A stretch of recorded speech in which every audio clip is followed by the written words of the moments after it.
Hey, everybody. Hello.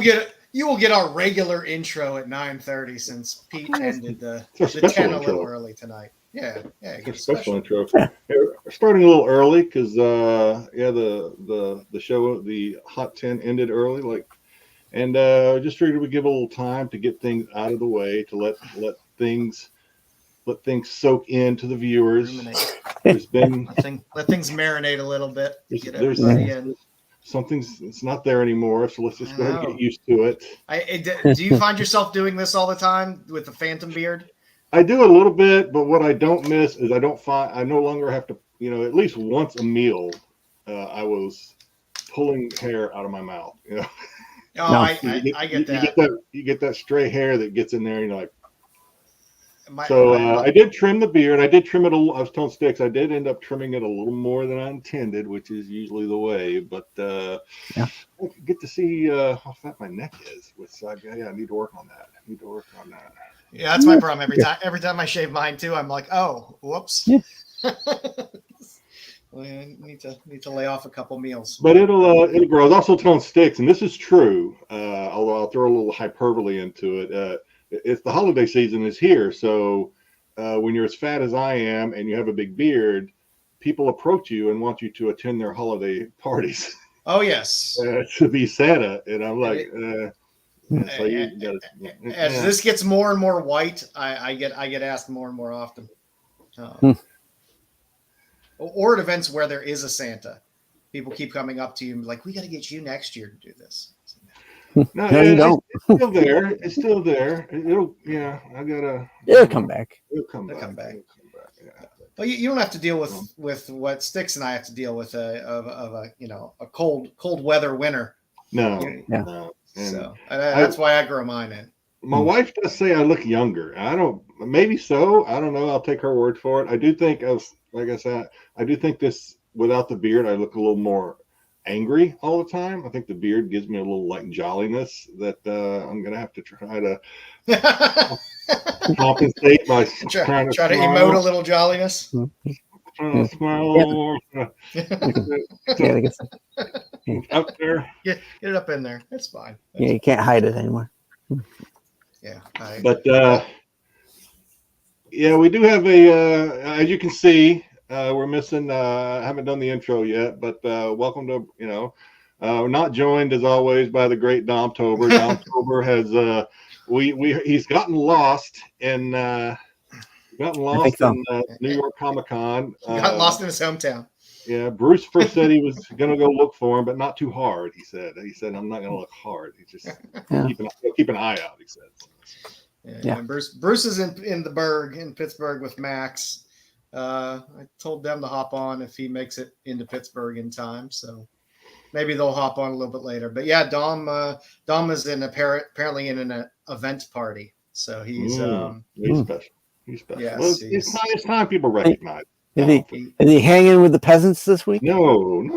Oh no. No, not the peasants. Okay, good. So he didn't play. He actually went. I'm sure he's tired of the crowds and the peons of which he. Oh my god, I can't imagine. I'm going tomorrow. I'll be there tomorrow. So.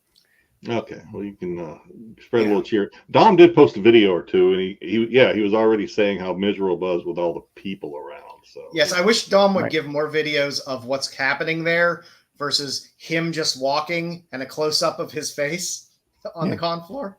Because it would be nice. I see Bruce for in the chat.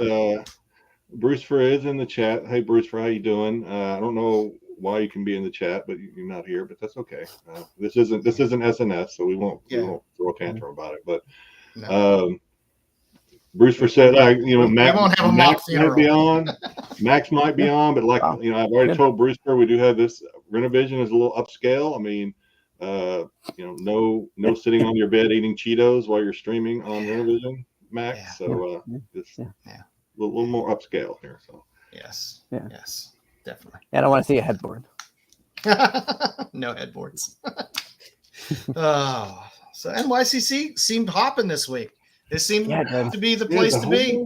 The whole starting the day early has really, it seems like 2 days early has kind of thrown me. It seems like day 3 already. I'm out of money.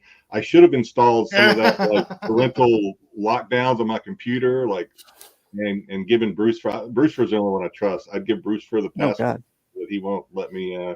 You guys would let me spend money. Brewster tries to shame me. Next week we are going to talk about the NYCC exclusives, looking at a week after, because I like to look at things after the prices settle a little bit and kind of see where the cream has risen to the top and where some of those other ones have fallen. If the books were actually worth fighting over, that's what we're going to talk about next week, right? Yeah, because apparently there was another fight today. There were some fights. Yeah, it's the second Momoko cover fight that we've had in subsequent years. So. Yeah, I know. I'll be happy if I get there and then no one's pooped on the floor. That's all. So I'll be. Nobody wants any errant turds lying around. So, Joe Richard has a question for you. Have you heard of satellite for Conan books? No, unless it's the old some of the old covers from Savage Sword, the magazine size. It sounds French. Oh well, it is about that time. We're close enough, so we're gonna run our spooky intro.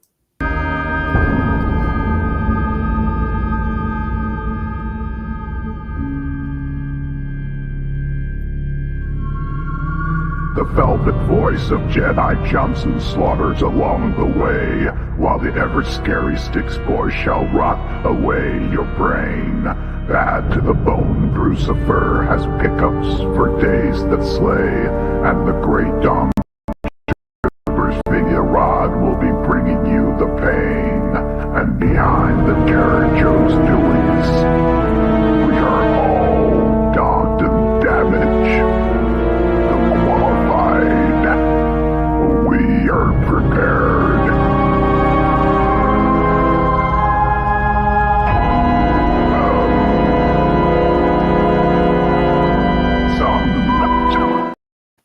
Yay, AI is wonderful. I said it before, I stand by it. I don't think you could have picked two more perfect characters for Styx and yourself. I thought I did pretty good. There is no room for improvement on either one of those selections. They're perfect. I thought that they were pretty good. I wish the AI was a little better in interpreting my lyrics, but So I got a question at the end, and I never paid attention until you slow it down. At the end, does it say we are prepared sometimes? Yes, it does. Is that what it always? I never knew they said that.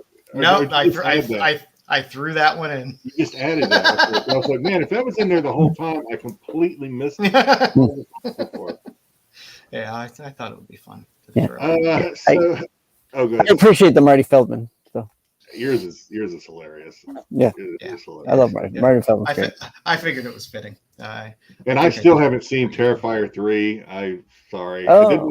I did watch All Hallows Eve, which is like compared to Terrifier is like rated. First appearance of Joe and I were talking about this the other week. First appearance of Art the Clown is actually in All Hallows Eve from 2013.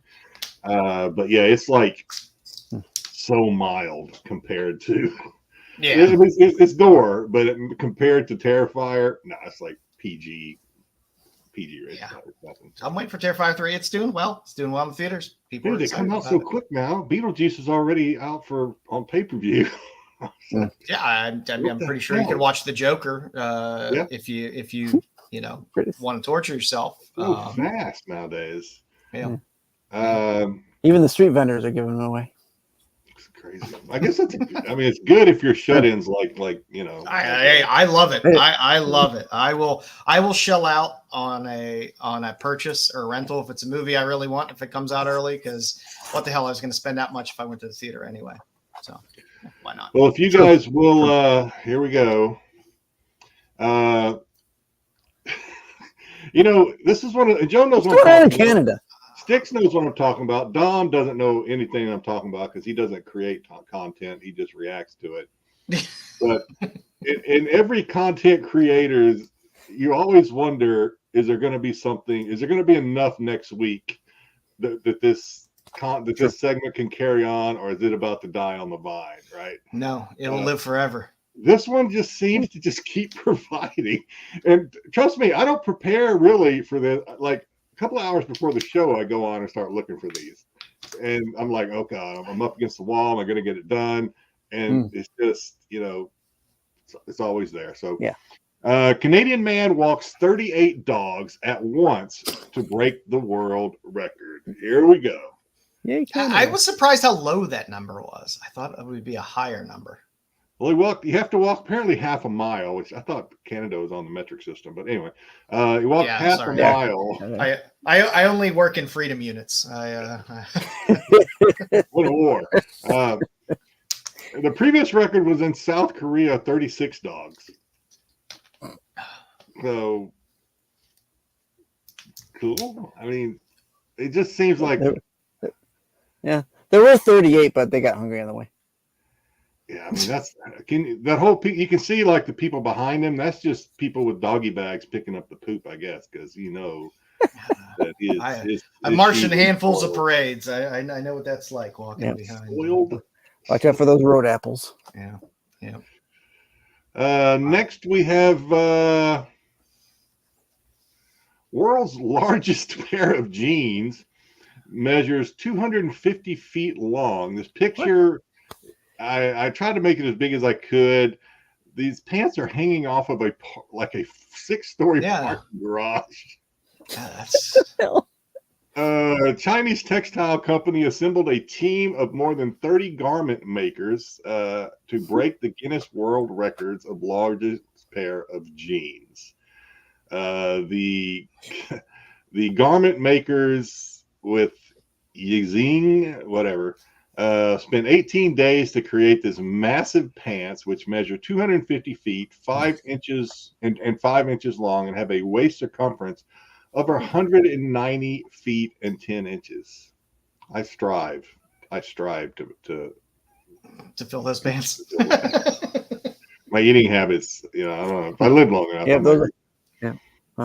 Those are big pants to fill. So the jeans measured 18,000 feet of featured 18,000 feet of fabric, 25 am I reading this right? 59 inches of zipper, 3 foot 94-inch stainless steel button. And they weigh almost 8,000 pounds. Jesus. That is something. That takes a mighty big washing machine. People have too much time on their hands. Yeah. Especially, I mean, I don't know. Take up a sport or something. I don't know. Do something. I don't know.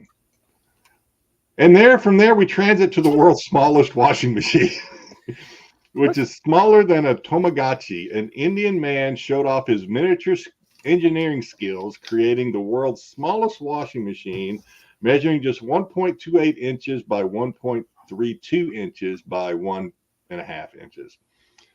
Guinness record confirmed that Mr. Saji's washing machine is smaller than a Tamagotchi digital pet. It's the smallest in the world.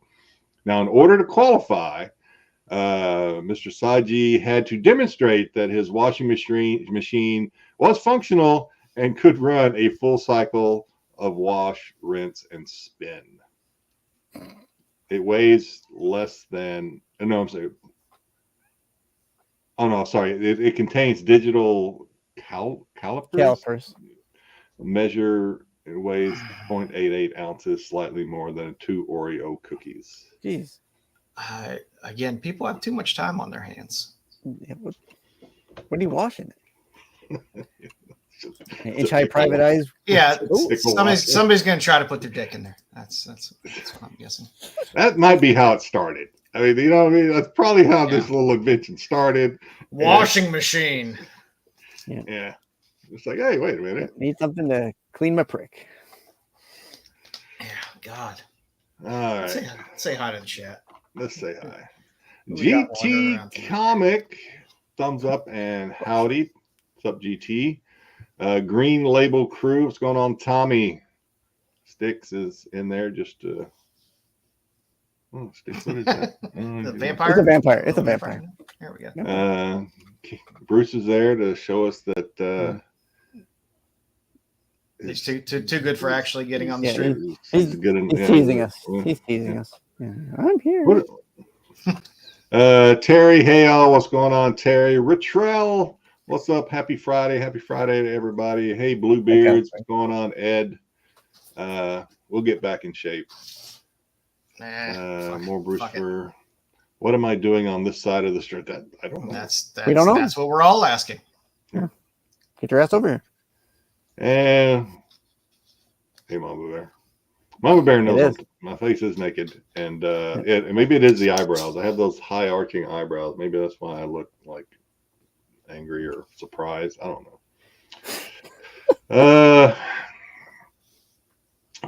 He's at a New York. I guess he's saying Dom's at a pickle party in New York. Yeah, the New York City pickle party. I'm not gonna. At least he's got a social life. I'm not gonna. Good for you, Dom. Good for you.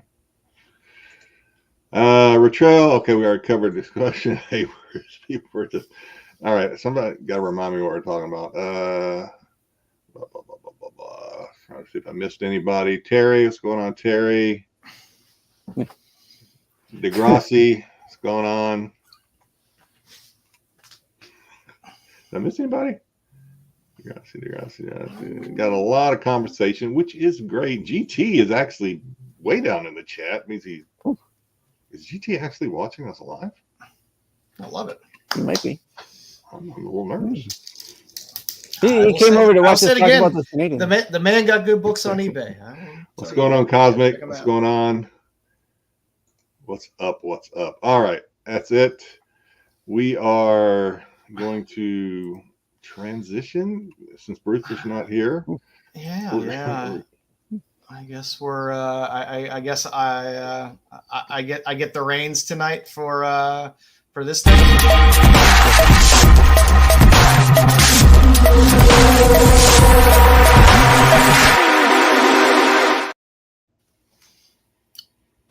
Yeah. So we have a list tonight.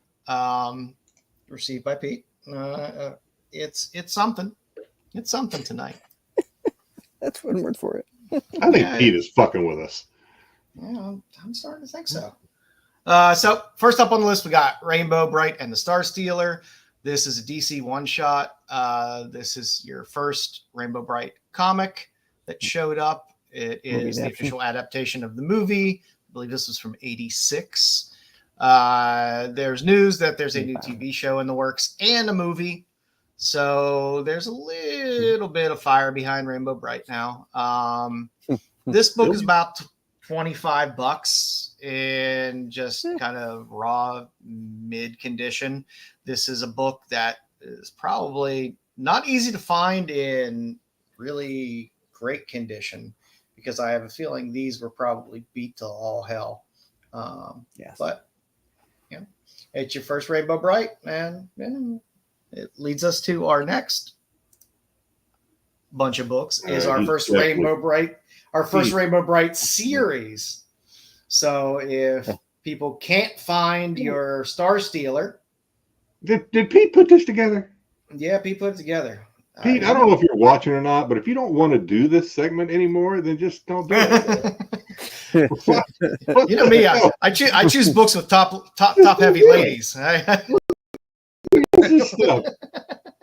It's bad for our reputation. We're trying to be tough guys or pretend to be. You're making us review Rainbow Bright. Yeah, this Dynamite series from Rainbow Bright has a handful of covers. I'm sorry, I agree. No cover. None of these covers that are there. There's probably about 6 of them because it's a Dynamite book. Even the ratios should really be over $10. Even like the 1 in 20s and stuff like that should be about $8. None of these books should be over $10. So if you're out there looking to sock away some Rainbow Bright books to flip when there's a little more attraction with the movie and the TV show. Cosmic, I can only offer this. All right, we're gonna do a game segment later. I don't know when, end of the show probably. That hopefully will balance the scales and may actually get us kicked off. Pete's Nah. I don't know, but stick around. We're gonna get a little more. it'll get a little saucy a little A later. little more saucy. That's a good word. Stickers. Unless, I even made a fresh intro for Jedi segment, so it's good stuff. I would say unless Joe's taking off his shirt during the show, we're not getting kicked off anytime soon. No. Well, Nobody this wants is to see that. this segment we're going to do. Nobody later wants to in the see my show ample is, bosoms. It's a cousin, second cousin of Joe's mugshotties. It's related. It's It's good. It's in the same vein. Maybe It's it's good just stuff. Yeah. Next up on the list, we got Crypt of Shadows 1. This just came out, I think, on the 16th. This just came out this week. This book is getting a little bit of heat. It's the introduction to Amaranth, who will be in that new Champions book, I believe, and the first appearance of Joshua Jovan, who I have no clue who the fuck that is, but Can't remember. he's in this book. It's that time of year. It's how, you're getting close to Halloween. You put out some darker themed books, throw in a first appearance. It's getting a little bit of traction. Like I said, Raws are moving for like $7 to $9. So this is just the A cover as well. So, if you want to pick it up for a first appearance, who knows what will happen with the new champions, if any of those characters will take off. But we'll see. Oh, Joshua Jovan is a monster hunter. He was in the Werewolf by Night. He was the guy. He was the big guy with the beard sitting in the chair. Oh, there we go. So you're getting them in the comics now. So I don't know. I like the darker side of Marvel. I like when they put out some of these that aren't as bad as Blood Hunt. So hopefully, Yeah, no, this is I have fun. the series. This is a good series. Good.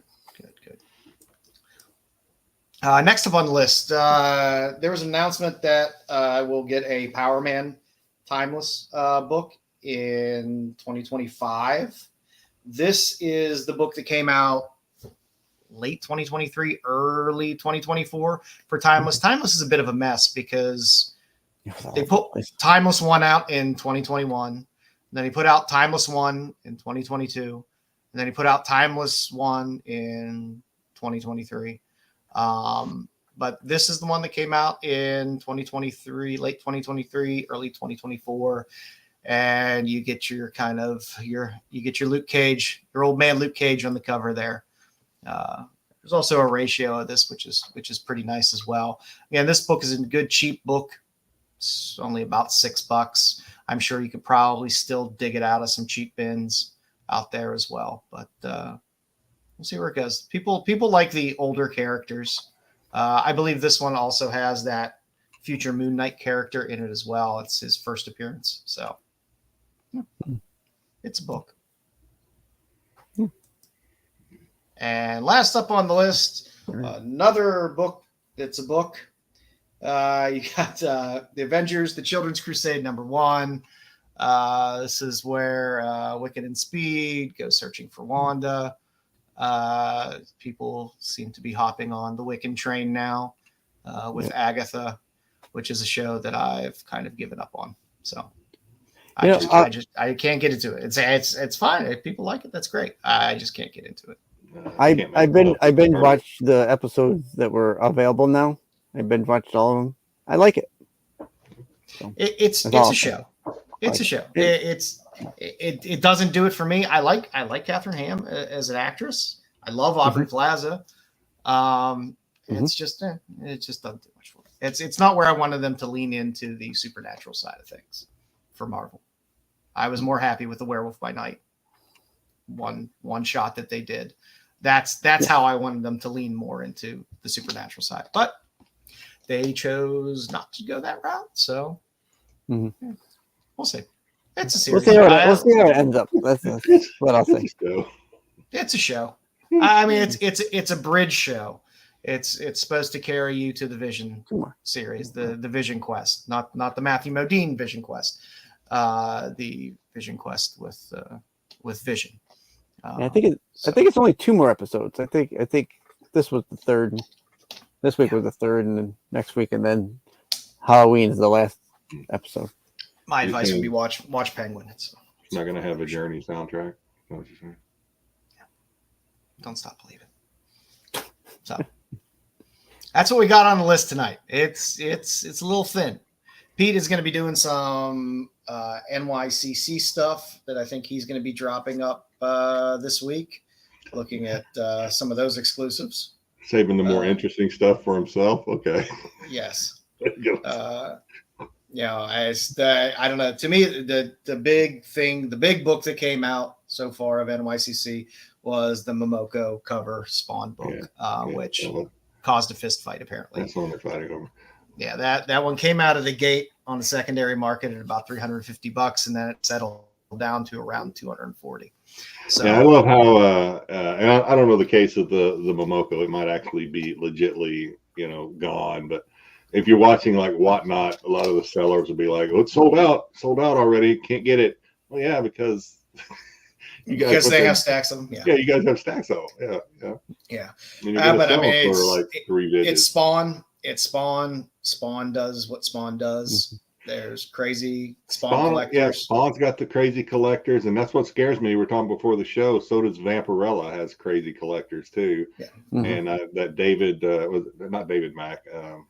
Will Jack. Yeah, that Will Jack one was very hot. I don't know, but I'm gonna have to probably wait a while for that one. I try to keep myself away from exclusives, con exclusives until well after the con, because 95% of them go down in price significantly.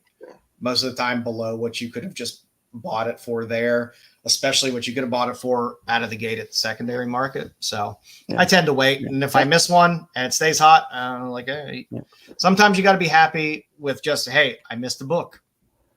It happens. It happens. Not every one of these exclusives are going to hit or hit big.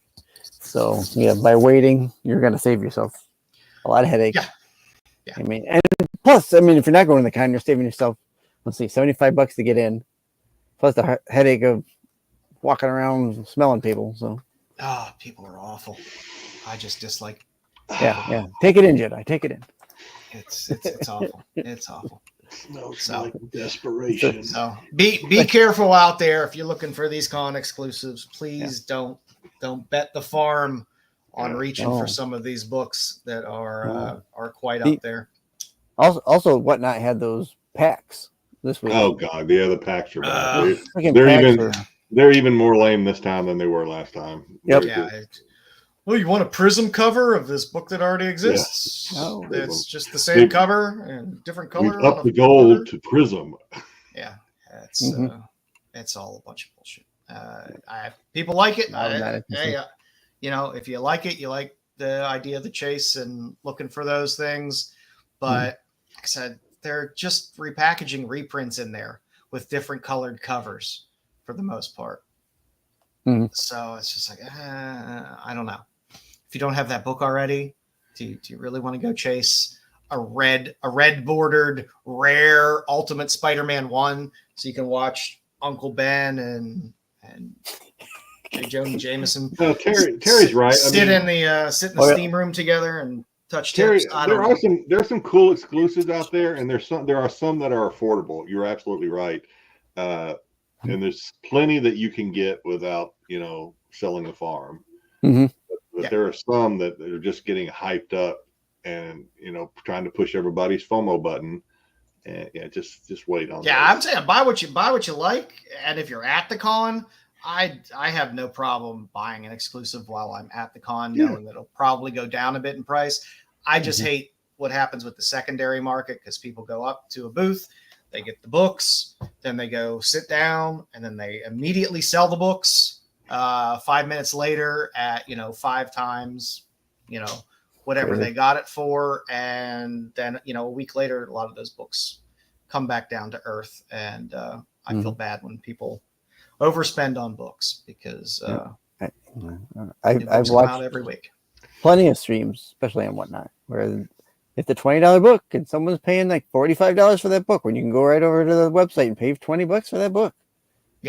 Yeah, I mean, I will say I bought. Know what you're buying, people. Know what you're buying. Styx is picking me up exclusives that I prepaid for, but those were $15 each, so I'm not going to complain. I wanted the Lilith. I wanted the Lilith exclusive because I like Sean Gordon Murphy stuff, and I like the Lilith series. But I was like, $15, that's fine.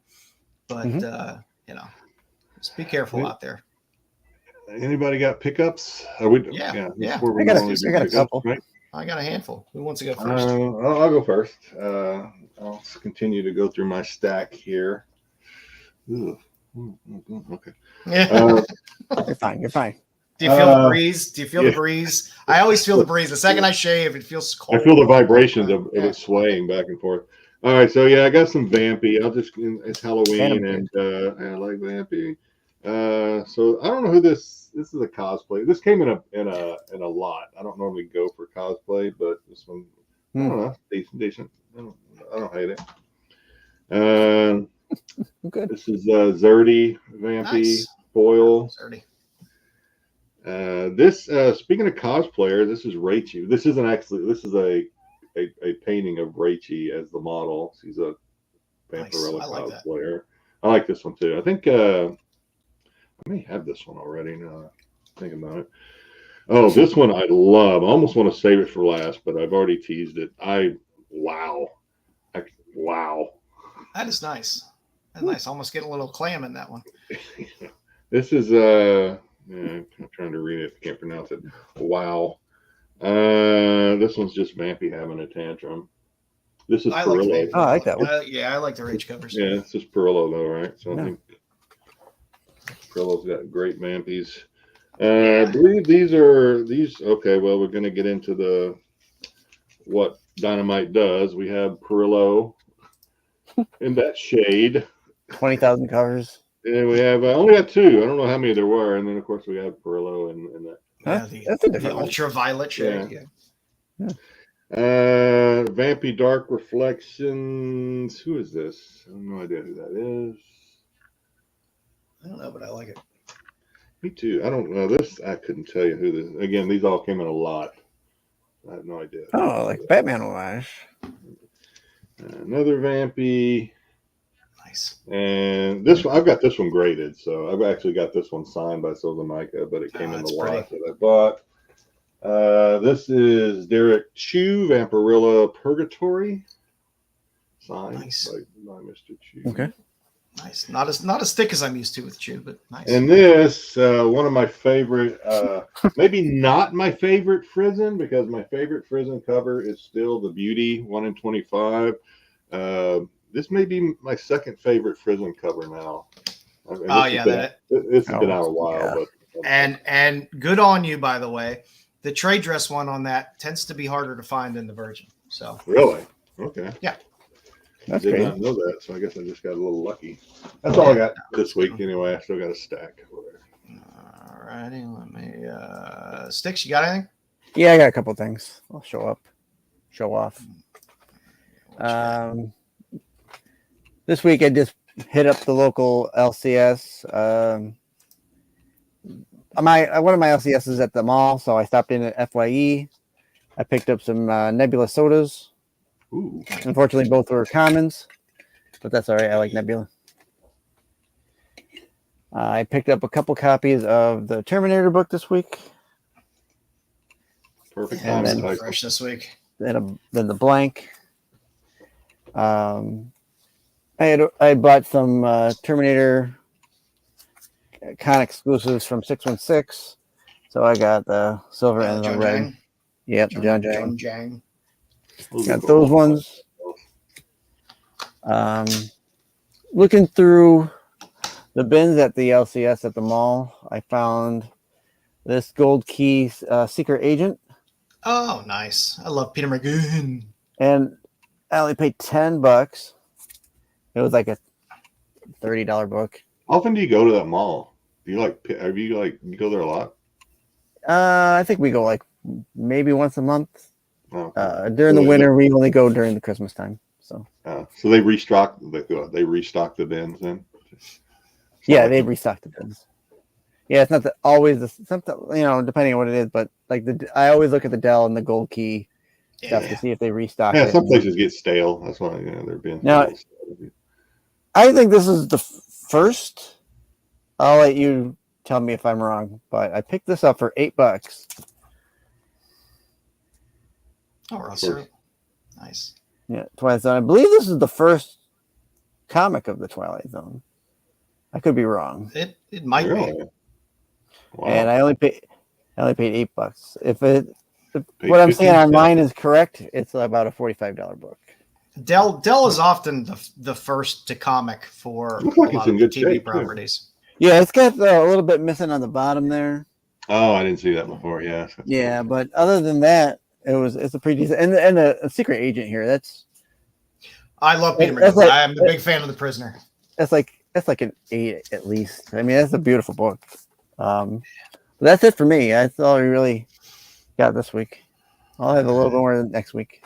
I did not get a ton this week, but what I got, I was very, very pleased with. So, little Kickstarter action. Little Jasmine Darnell. Bad rep. Yes. Now there was a Wonder how she got that. Kickstarter. there was a version. This is the Kickstarter. There is a version of this that's called like How to Lose an Election, something along those lines. Oh yes. Same cover. It was the 1 in 10. This has additional stuff in it, but this was the Kickstarter. I'm a big Jasmine Darnell fan. Hey Tyson, I know Tyson's a little late in here. Yeah, Dom is lost at New York Comic Con. Brucifer went to look for him, so he says we don't really know how hard he's looking. Probably not very. So yeah, but yeah, you're stuck with just us today. We got a little Oh, there you go. little Mark Spears Monsters. This is the 1 in 50. All Days of Future Present. Yeah. And then a little more Mark Spears on the monster side. This is the Keen Spot exclusive. Then I got some flops that came in this week. Very, very happy. A little Frankenstein Unconquered. Did you? Oh, you did. I see where it says now. I didn't see it at first. Yeah. You censored it. Yes. Yeah, it looks like she may be unconquered. Looks like she's trying to conquer. A little more. There you go. He didn't censor the butt crack, but No, why? Yeah. It's fine. We've all seen butts. I got a couple copies of Torch, some more flops, another Kickstarter. Oh, okay. And this thing, I didn't show the uncensored version. I just have the censored version here with the clothes on. Or dance. This was a Kickstarter that took, I don't know, a year and change Wow. to get fulfilled. But it's a beautiful Carla cover. yeah, she wasn't Virgin. Yeah, she wasn't selling those on her. No, It wasn't her stream, but the stream she was on, she didn't sell those. I got the topless version as well, but it's just a really beautiful. I mean, I love Carla's work, but that book is just really, really pretty. So it was finally fulfilled. I'm very happy. It was worth the wait. I got so many Kickstarters I just forget about because when it takes that long to fulfill, you just forget about it. And that kind of sucks sometimes, but it's fun when they finally fulfill it and you get it like a year or so later and you're like, oh shit, I completely forgot about this book. I really wanted that. So it's nice. Let's see what we got here.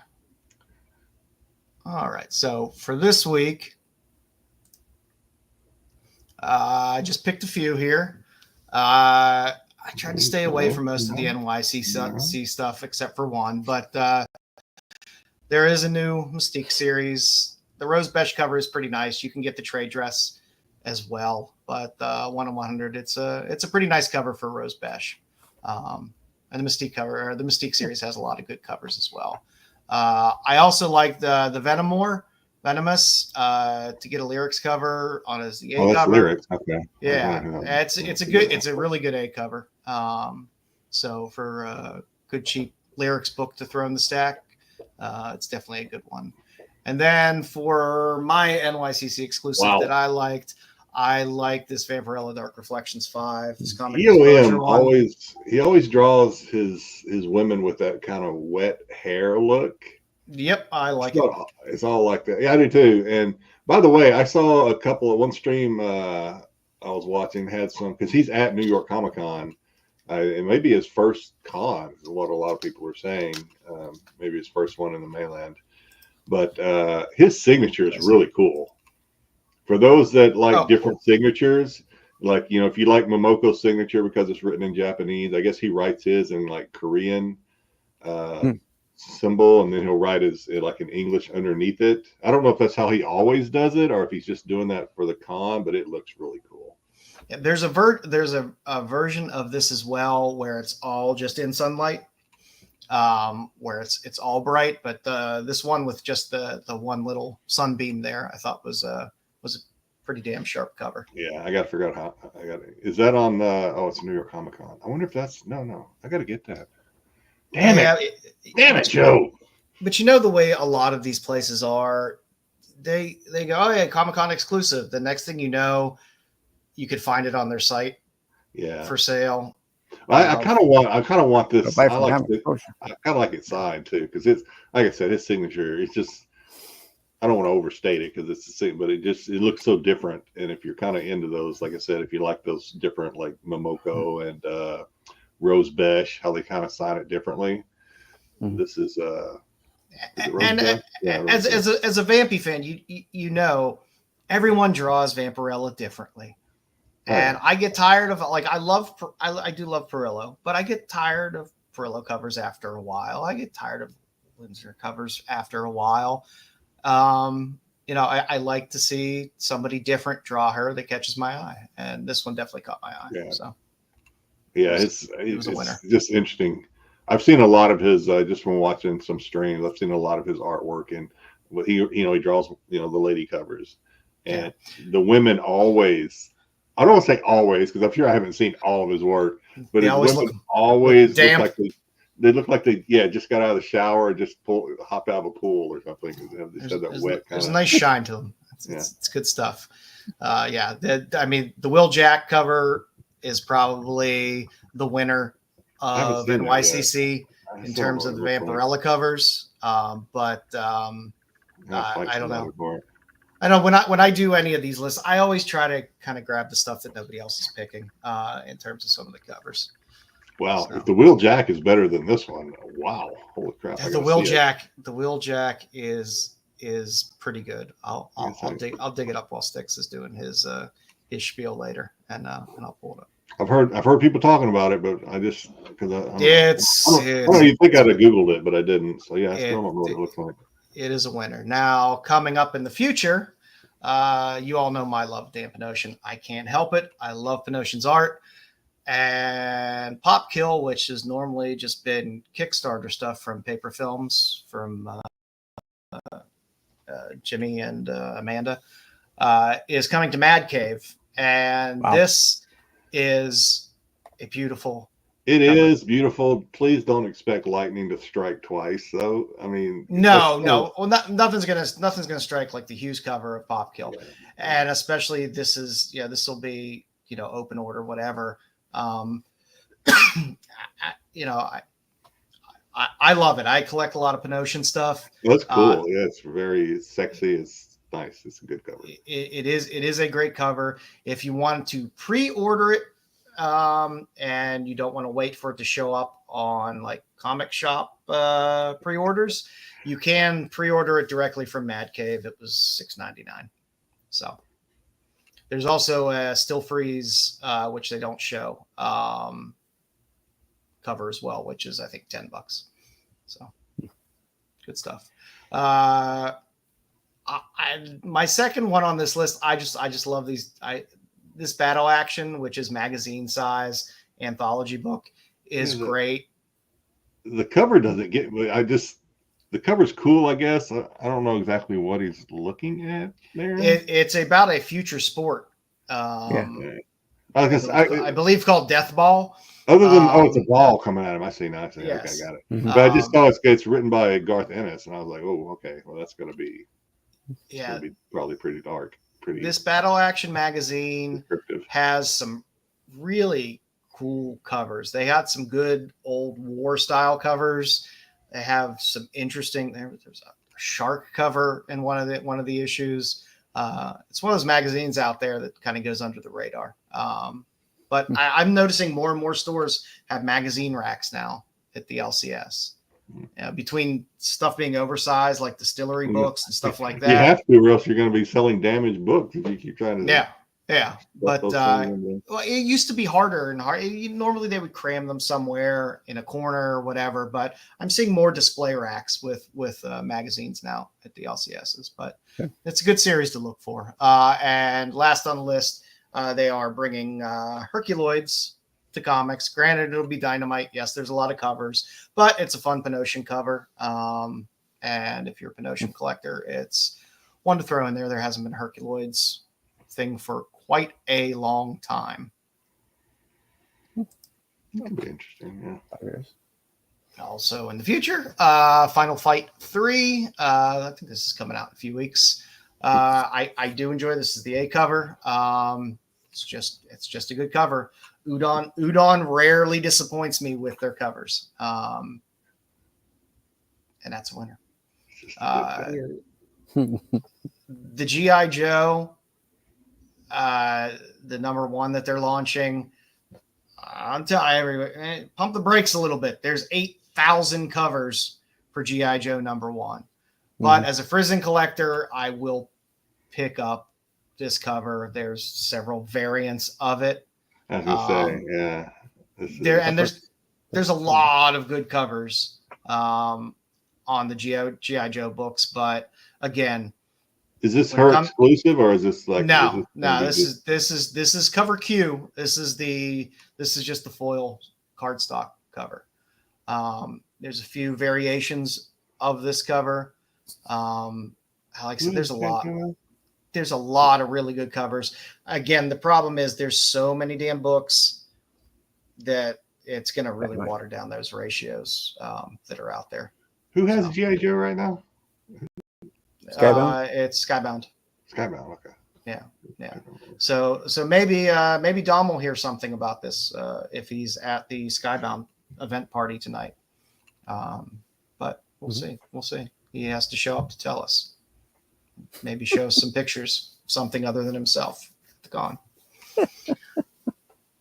And last on the list, I've been enjoying the series, the Jenny Sparks series. It's a good Simone DeMeo cover. It's Tom King series. It's been pretty decent. She's a good character. And with the stuff that's coming with the Authority and stuff like that, it's not a bad title to read. And there's some winter covers in there as well. So that's what we got for this week. I like that Frizen. Yeah. Yeah, it's a good Frizen. Any dark background cover Frizens always seem to be really good. Her stuff really always pops on it. So that's what we got. Oh my Lord! Speaking of segments that you just wonder when it's going to die on the vine, run out of juice. That's not a comic sell of the week. I thought maybe we had done this already. So until Joe was like, I don't think so. So I was like, okay, well, let's do it. Board game? No, I don't think we have. Board games. Yeah. And some of them aren't, well, I guess they are basically vintage. I think all of them I picked. Hero Quest Sealed. So Sealed's a big thing. Sealed Mint from 1990, Milton Bradley. Sold for $1,550 on a best offer early last month. Yep. It is sealed, which is probably a big, I don't know what an open one would sell for, but it's probably not 1,500. Cool. No, surely not. But and then we get Godzilla. I don't know, a little before my time, but this Godzilla was opened, so it is listed as rare. The seller's words, not mine. From 1963, it's by Ideal. Another fixed price sale, not even a best offer. Someone just flat out said, "I'll pay the $600 for this one." Again, back early last month. Yeah, Godzilla's kind of like. I don't know. They kind of like. Would you put Godzilla fans in the Spawn and some of those other categories? Pokemon. I don't think they don't pay up enough. Like Spawn people pay serious money for tons of Spawn stuff. I don't know if there's as big a market for the Godzilla stuff in terms of people willing to shill out the big bucks. Yeah, $600, even though it's just $600. I mean, for an open one, I was a little surprised. But even a later one, which probably may be due to scarcity, because I didn't post all the pictures of this one, but not in the best shape. The kind of pictures I chose of the box here make it look like it's in probably a little better shape than it is. The box is like, you can like flatten that thing out. It's not, and the corners are not connected. Corners are not connected. Be a Manager National League Edition, opened, very rare according to the seller, 1967 Bamco. One bid, which is I guess pretty much a buy it now, $1,350 earlier this month. Pretty cool. Am I driving? Okay. So whoops. Oh, there were 3 slides, right? Yep. Yeah, they should be there. Okay. All right. So this one, I just put this one in here because I saw 2 sales for this one from 1981, Dark Tower, which is an electronic game. So we're getting kind of dipping our toe into the electronic games about that time. The first one is open but never played. The guy actually posted a video with it of the auction. Sold for 40 bids, sold for $560 and a little bit of change in August 20th. Similarly, open but completely working is the other one. And it kind of actually shows you a lot of the pieces, and like the little tower in the middle is electronic, so it's got lights that go up and down, and I guess batteries not included. Same thing there. Milton Bradley, 1981, sold on a best offer of $525 in late September. And then, lastly, you can get your games graded in case you've been hiding under a rock and not watching any shows on collecting. You can get anything graded, which kind of has me wondering. I was going to pull it out and I got lazy, but I've showed it off before. I have a sealed Star Wars Destroy the Death Star game back there. Nice. That if I can ever figure out and ever trust how to get it to grading, I might actually get it graded because it is sealed. But yeah, you can get stuff graded, including games. This is a slime monster game, which was graded by AFA, came back in 1977 Mattel, best offer accepted of $1,000 for this game. I don't know if I've ever heard of this game. Styx, you remember this game? No, I don't remember. No. I was too busy watching Star Wars in 1977. The kids on the cover look really excited to be playing slime monster game. Sorry. And then lastly, something we've all seen. There was no year given for this one. Monopoly opened vintage. Like I said, no date was given for this one, but it does appear to be pretty old by the looks of the deeds. The deeds maybe 20s or 30s. Yeah, they don't have any color on the deeds. The money looks pretty plain. The deeds just kind of say, what the property is, etc. Nothing, nothing, no colors. Of course, it's Parker Brothers. $1,500 for this back in late August. That is rich for my blood. Yeah, our games I had back when I was a kid. I used to play Payday, Aggravation, Life. Yeah, those games didn't stand a chance. Those games, the boards were just tore up, pieces got lost, vacuumed up. It just it's in that shag carpet. Yeah. Appreciate it, Cosmic. So yeah, what we're gonna do next week, no idea, but we'll come up with something for you. Come up with something, yeah. But that's not a comic sale of the week. Not bad at all. Board games, there's a market for them, and they are things you could definitely find out there. Especially flea markets, Garage antique sales, shop, Antique kids, malls, especially stuff like that, they'll have stacks. parents buy them for their kids. Either A, the kids grow out of them, or B, parents will buy them for their kids, thinking their kids might actually want to spend time with them, and then find out they don't. Yeah. They just sit. Yes. Someone's speaking from experience, but they just sit and collect dust. I'll still pick up one or so at a flea market or garage sale, or like white elephant sales. You always find them. It's a big stack of them there. You know, a lot of times it's all a lot of Monopoly games. But James, did you play Dark Tower as a kid? I don't know if I've ever heard of it, to be honest. But I wasn't. Yeah, Payday was my game of choice back in the day. We always played Trouble. My grandparents had one of those. We always played Trouble when we would go. Me and my brother used to play Aggravation, and it would always end in a fight. About I was a big Parcheesi fan myself. I enjoyed the Parcheesi. No Rummikub? Yeah, it's what was laying around the house at the time, you know. That and the Game of Life was always fun because you got to shove all the people in the car. Yep. That was always nice. Let me pull this up here for you, Jedi. 1 second.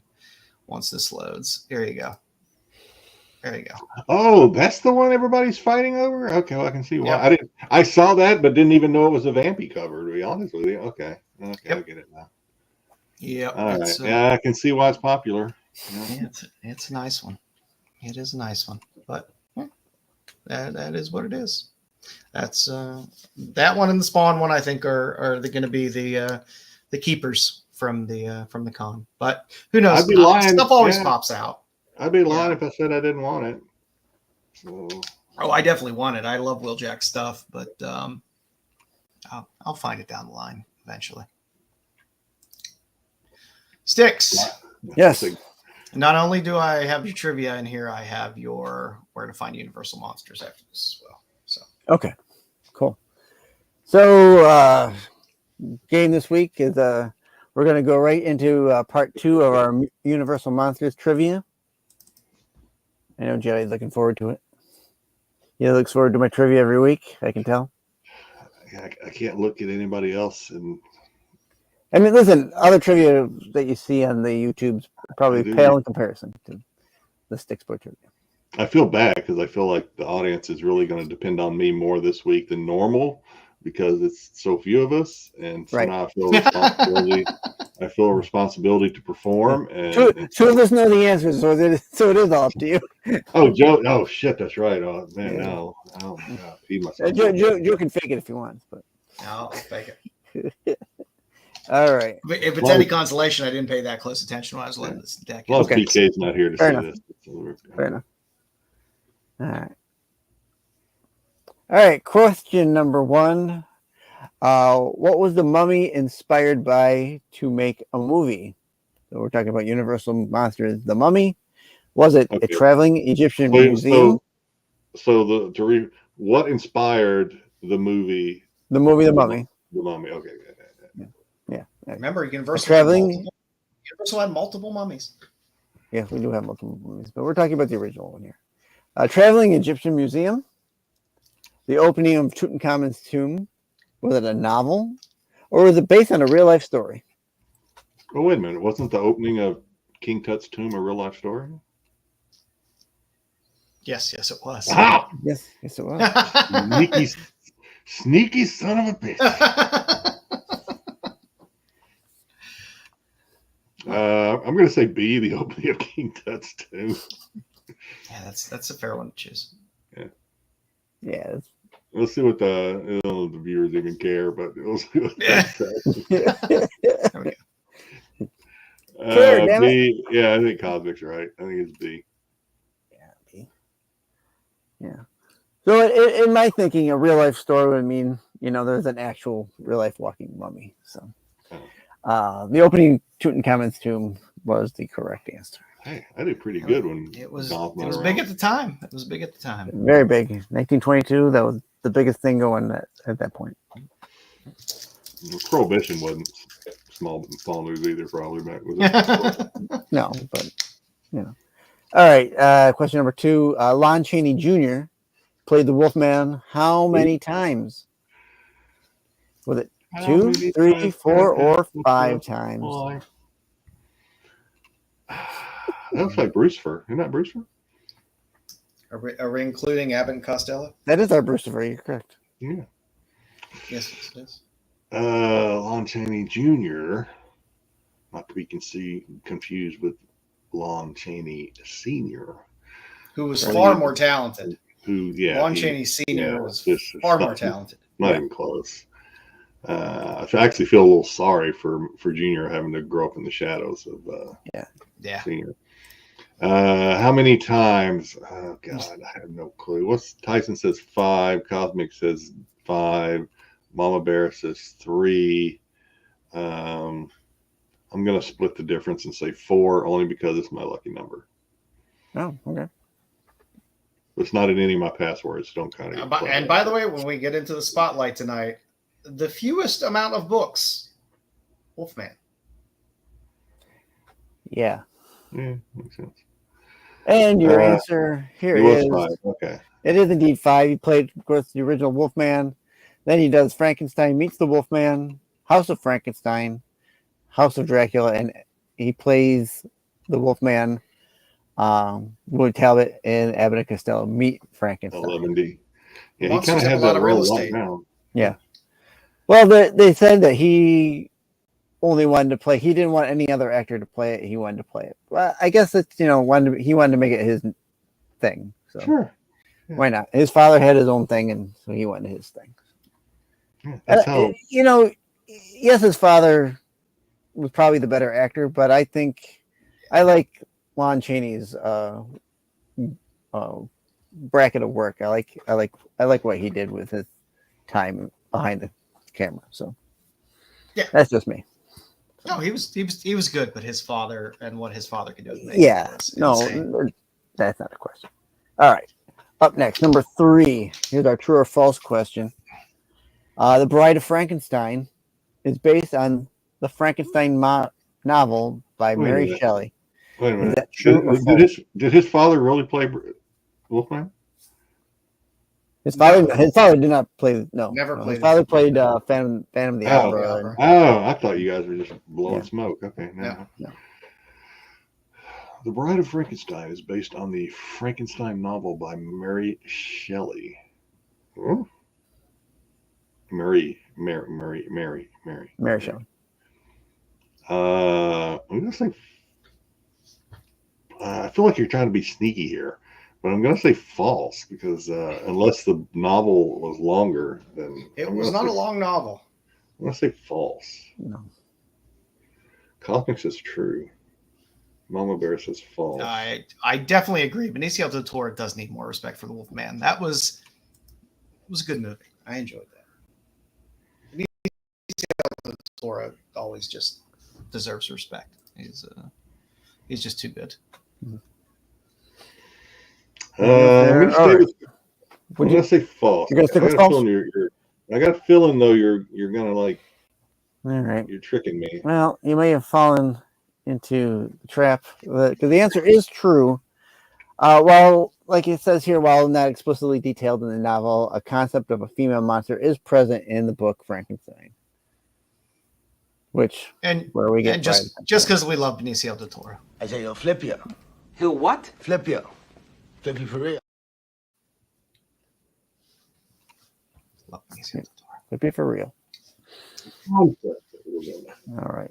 Question number 4. I forgot to change the corner emblem. Which is the only actor for Universal to play the most monsters? So you got your top monster characters. Which one of these played the most of those monsters? Was it Bela Lugosi, Lon Chaney Jr., Boris Karloff, or Claude Rains?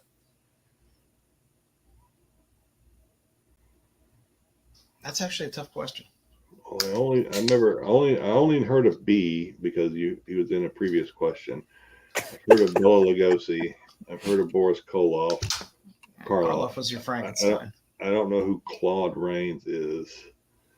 I'm going to say Bela Lugosi. Sweet mystery of life. I finally found you. I'm split. Mama Bear split between B and C. Hmm. And Cosmic, everybody says B. Terry says D. Thanks. Nobody's saying A.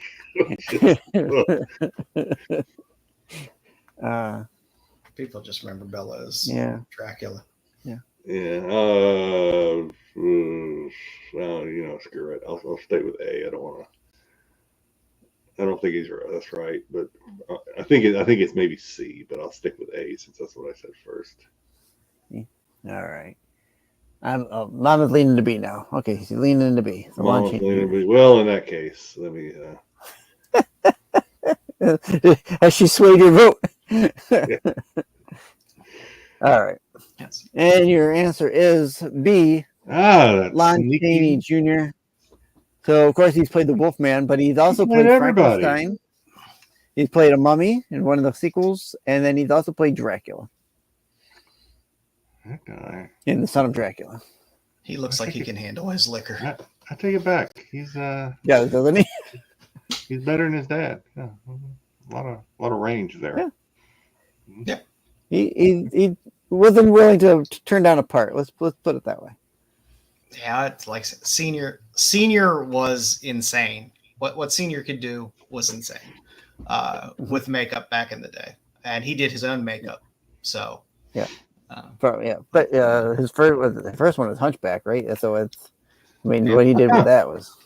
How come everybody I see from that time period in a black and white picture, I immediately think that they're sitting in the barber shop in Mayberry waiting on a haircut? Every time I see him, I think I want a cigarette and a glass of bourbon. I just think he's waiting to get a haircut from Floyd. All right. Our final question here might be a tough one. Which is not considered a Universal monster movie? Is it A, Abigail? Is it B, The Invisible Man? C, Brendan Fraser's The Mummy? Which is not considered. Abigail was a fun movie, by the way. I enjoyed it. I liked Abigail, but now I immediately might want to go to Abigail, but I'm like, Styx is up to something. This is not. I enjoyed the Invisible Man as well. That would be my choice in this for the simple fact that it's a just completely different story.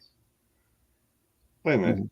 Isn't the Invisible Man, wasn't he a Universal monster? He wasn't? The Mummy obviously was. I'm confused. I can. What we got here? Oh, yeah. Comic says C. I didn't see who else said it. If anyone else said it. Which is not considered a Universal monster. As in Universal, like the movie company, right? Universal. Yep, Universal monster movie.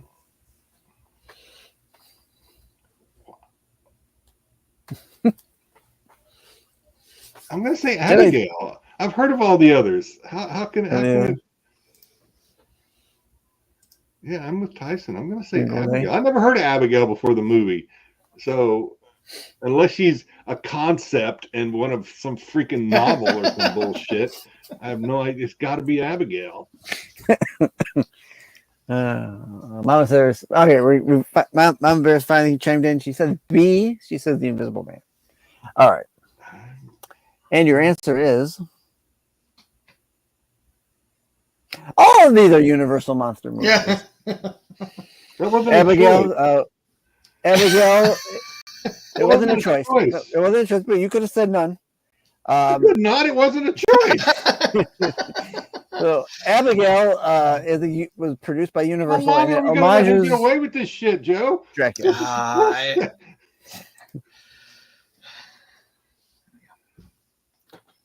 Okay, fair enough. I am interested in the fact that Abigail is considered. That's fair enough, but that doesn't change the fact that you can't give a multiple choice answer where the answer is not one of the multiple choices.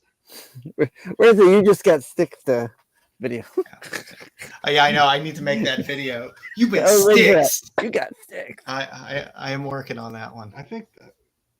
Yeah, everybody's on my side on this one. Yeah. Yeah, I know. I'm not. Why would I trust him? I don't. I knew better. Cheat. Well, I hope you had fun anyway. Thank you for playing. Any fun was ruined by the lack of consideration for Western culture and following the rules and anything else that I can think of right now that makes you look bad for pulling that. You know, I go back to one thing you said a long time ago when I did my trivia one day. You said in the Navy, if there's if in doubt, a question Charlie where out. if it says anything other like A and B or both, you pick that one. So I left that one out. Always choose both or all of the above. But there is a saying in the Navy that says, "If in doubt, Charlie out." That's true. So, yeah, I don't want to mess with Joe Slides, but yeah, Charlie wasn't the answer. Anyway. No, it definitely was not. Styx is a so, right. So Styx, where can we see some Universal movies, monster movies, if we want to watch? All right. So currently, there's quite a few places actually you can go to watch your Universal monster movies on streaming. So as of right now, you can go to Peacock. Peacock has just about every Universal monster movie on there with Renfield, and down there you see little Abigail. Yeah, I know now. Yeah. Including, and if you haven't watched it, it's worth a watch. The Mummy, the Brendan Fraser Mummy cartoon series is not bad. Not bad at all. How can I trust you? It has to be better than the Tom Cruise Mummy movie. So yeah. Well, it takes place kind of in between the first and the second one. It's good. It gives his son something to do. If you've seen Brendan Fraser recently, it looks like he ate several mummies. Or a son. Yes. Renfield was good. I liked Renfield. I love Renfield. That's really Abigail good. was good too. I enjoyed it. You could also go on to Prime Video and watch some of the Universal monster movies, including Abbott and Costello Meet Frankenstein. Prime has so many crazy. I mean, these are classics, I guess, but yeah. Prime. Have you ever gone down the rabbit hole of horror movies on Prime? I've gone down the Tubi rabbit hole. Oh and that is a dark, dirty place. Let me tell you. Prime. I ended up, and I think Styx has watched this one before, but aside from Velociraptor, I'm sorry, Velocipaster. Yes. There's like Attack of the Killer Sofa, and there's just like I haven't seen that one. It may just be Killer Sofa. I can't remember what it is. Like there's some weird shit on there. I was looking through Tubi, and Tubi normally will run like a few seconds of the movie as you're going through them if you stay on it for too long at the top of the screen. There was one I came across. It was just Bush. The first 2 seconds, Bush just right on the screen. I was like, what? It was good 70s Bush. Yeah, you had Joe at Bush. You had me at Bush. All right, and of course you can also go over to Netflix. You got Van Helsing. You got the new Monsters take movie that they did, which isn't bad. To me, it's not bad. You get Sylvester McCoy in there as Igor, whatever, however you want to say him. Is that the Rob Zombie one you know about? That's the Rob Zombie one, yeah. Whoops, did I do that? No, you're fine. Oh. And of course, there's and Tubi has Son of Dracula.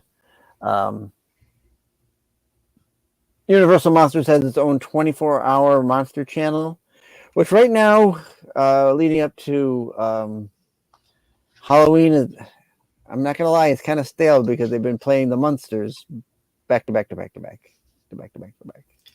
Respect tradition, Tyson. Respect tradition. I love the Monsters TV show, but I can't watch it 24/7.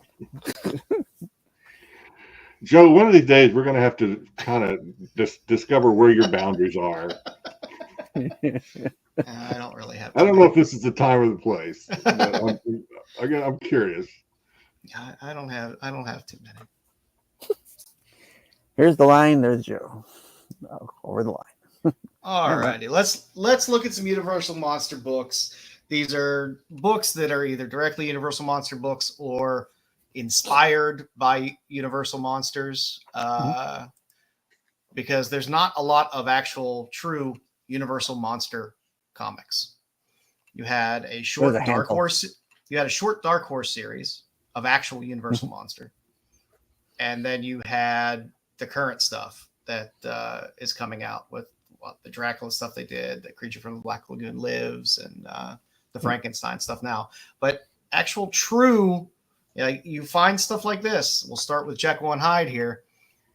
You can find some old books. You can find some of the Marvel supernatural thrillers. The Classics Illustrated have a lot of it. A lot of it is based off of the novels, not necessarily the movies, even though the movies are loosely based off of a lot of the books as well. But you also had a fun Sherlock Holmes versus Jekyll and Hyde series through DC as well. Which was, is that the same art? Is that by chance? Is that Plug? Was it Plug? I don't know whether that's Plug or not. I would. Certainly looks like the same style that you would have seen on like Ghost Rider or something. I don't think Plug did that, but it is definitely they were at the same time with the same vein of the horror stuff that Marvel was putting out at that time. All the Marvel horror stuff is very underrated. I like that cover. There's our Hunchback in Notre Dame.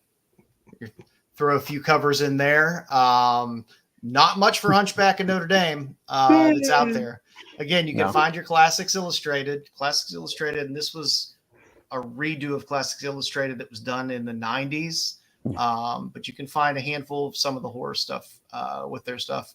And I think this is Paladin Press, the second one there. They do a lot of the illustrated, even though it's mostly the books. So it's the original Victor Hugo book of Hunchback of Notre Dame, but still in comic form nonetheless. There's Mr. Lon Chaney Sr. Look what that man did with makeup in the 20s and 30s. That's amazing. But you did have a short little Phantom of the Opera series from Innovation. I just picked that one up recently. I hadn't seen it before, and I had to pick it up. So. Yeah, the winner out of this is definitely the Eternity Comics Phantom of the Opera cover there. That's one of the better ones. And then Walking Dead like. Yeah, and then you had a really crappy graphic novel with it as well from Graphic Planet. There's not much out there with Phantom of the Opera. The big boy is Dracula. You get more Dracula books than anything else because the characters were used in many different ways. As you could tell, because Dell was like, hey, you remember classic Dracula? Here's this fucked up thing we're going to give you and call it the new Dracula. And we're going to give it to you the episode after giving you Dracula running in a Dell series.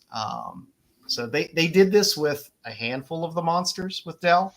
They would give you like the classic, and then an episode or issue later, they would give you the new version, which I don't know. Dracula looks a little more stylish in his original format. There was the Dell Giant size where you had a Universal Pictures Dracula and the Mummy, which is pretty good.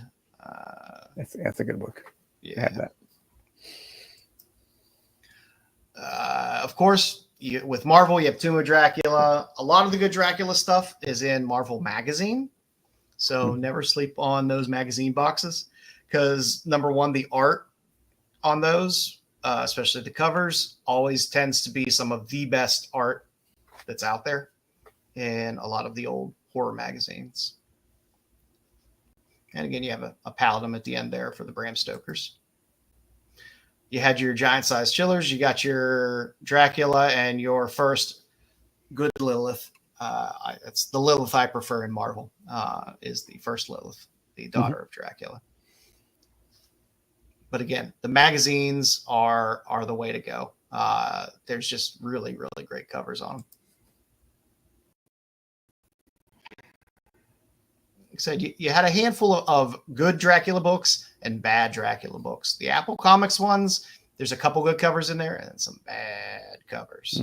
And then the guy on the right, I don't know what's happening to him below the frame of that comic, but it's a pretty awful Dracula cover.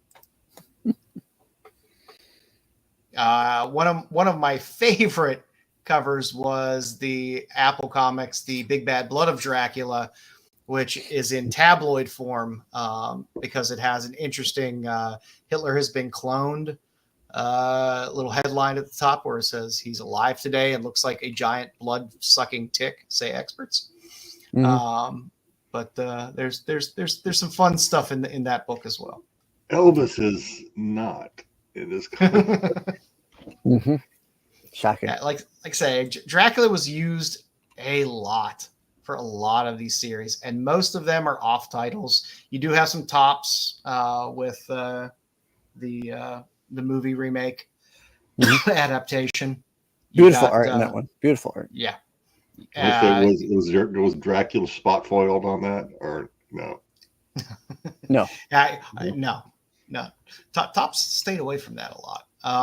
Marvel always goes back to the Dracula well with stuff, and you have stuff going across the decades where you'll pull up Dracula books. There's a fun Dracula 3D book. Everyone loves 3D. They come with red and blue glasses. Nope, did not. That's the best. Actually, you know what? It might have. I would have to check because most of the 3D books would come with a nice paper, shitty 3D glasses. What company was it? I forget who even did the 3D. It was one of those off shit. I don't have that one, so I don't know. Yeah, you might have. Like I said, Marvel always goes back to the well. If you want early Dracula, there was a Young Dracula series, which had some pretty nice covers on it. Dracula Motherfucker. If you like your Dracula that way, a little more soulful. There was recently the Cult of Dracula book, which had some really nice covers on it as well. And then, of course, we get into the whole Universal line that Image put out with Dracula. Your classic Dracula. Yeah. Dracula Motherfucker, not to be Dracula Motherfucker. Dracula, you motherfucker. Yeah. And, Frankenstein was used more as a jokey character early on in the Golden Age stuff. In some of those spoof books. Can I ask a question? Yeah. And this is just totally out of the blue. Well, not out of the blue because it's in the. Remember, I told you I was listening to that Vampirella audiobook. The audio Blood Invasion audiobook. So in this, I'm still not done with it. But in this book, right, she teams up with like Dr. Frankenstein and Dracula and some witch, I don't know, Evilly or anyway. But in the book, Dr. Frankenstein has his monster with him, and he asked this 100% just like Vampirella.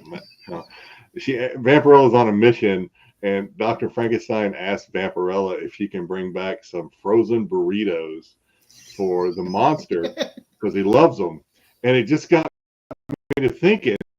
I've never even thought about Frankenstein taking a shit. Oh man! Well, you could see it in the far right New Frankenstein from Dell. Like, yeah. You can see what it looks like when he takes a shit.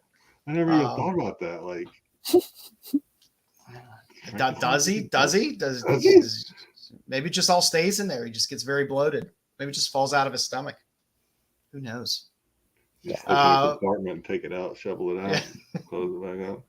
Yeah, but Dell again did their fun thing where it's like, hey, you like Frankenstein? Here's this piece of shit coming up next. It's New Frankenstein. Marvel had the Frankenstein monster series and Monster Frankenstein, which were both very good as well. Versus Dracula.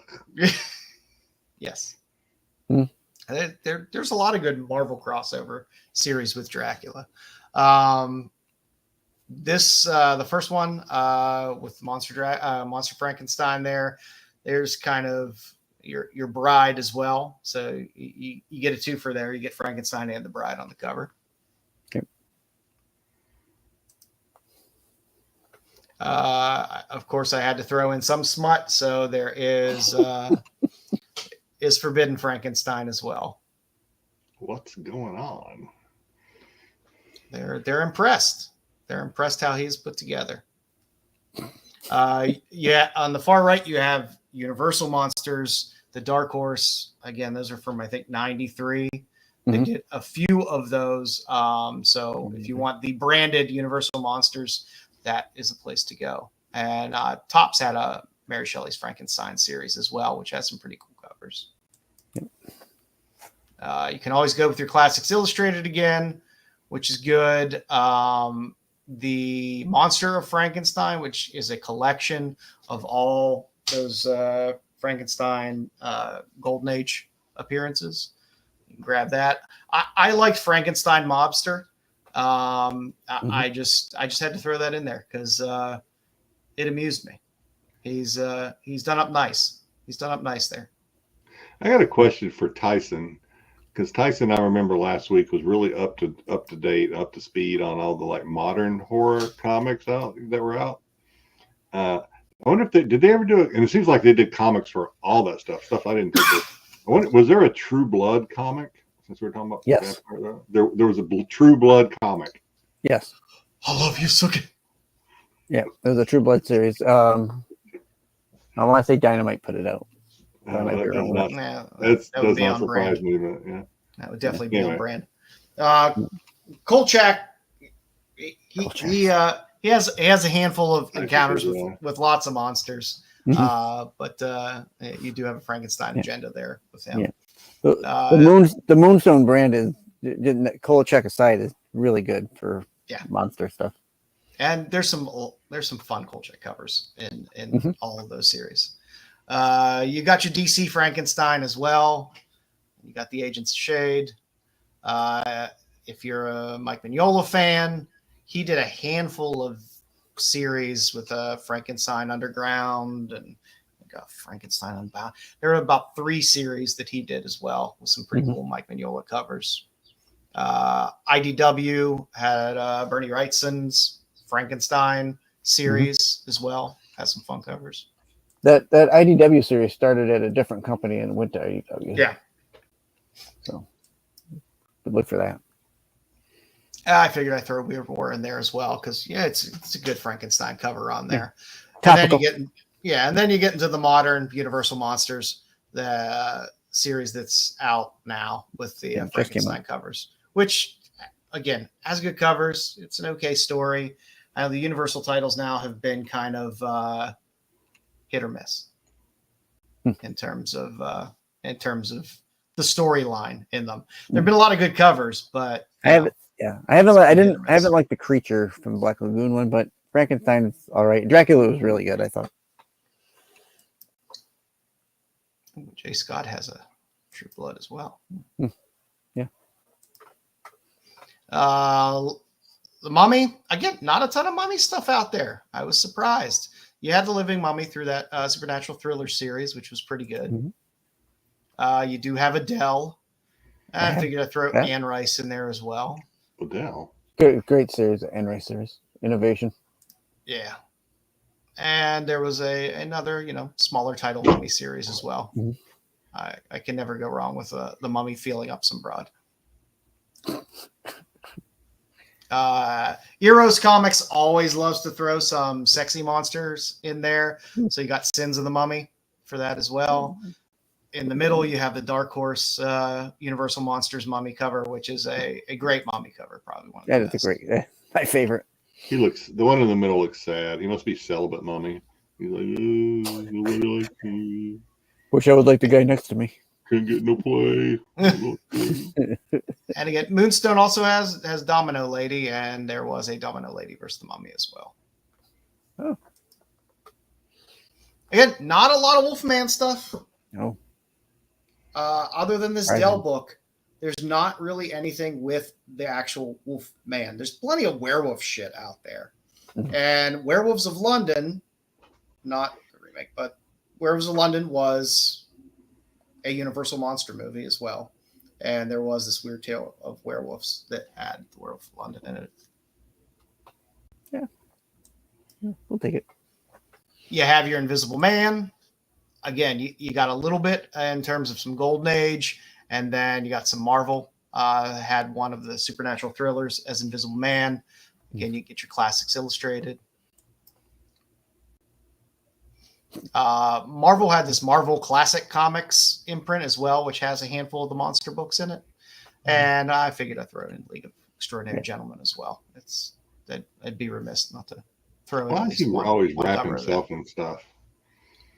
Yeah, I don't know. I'd do it, man. I'd be butt naked all the time.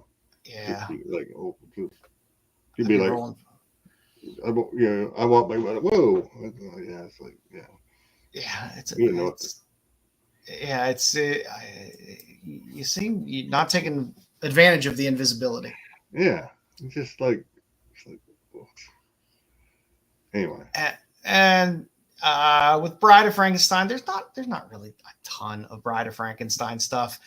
I mean, you get a handful of it through DC, through either the Agents of Shade or, I guess. Well, we'll get her in Creature Commandos, I believe. When we get that series as well. Yeah, there was a ton of decent Zenescope cheesecake here and there from the Van Helsing stuff. There's a handful of good stuff. This Jughead cover, by the way, is still my favorite creature. To have Gilman on there, that's still my favorite Gilman cover of all time.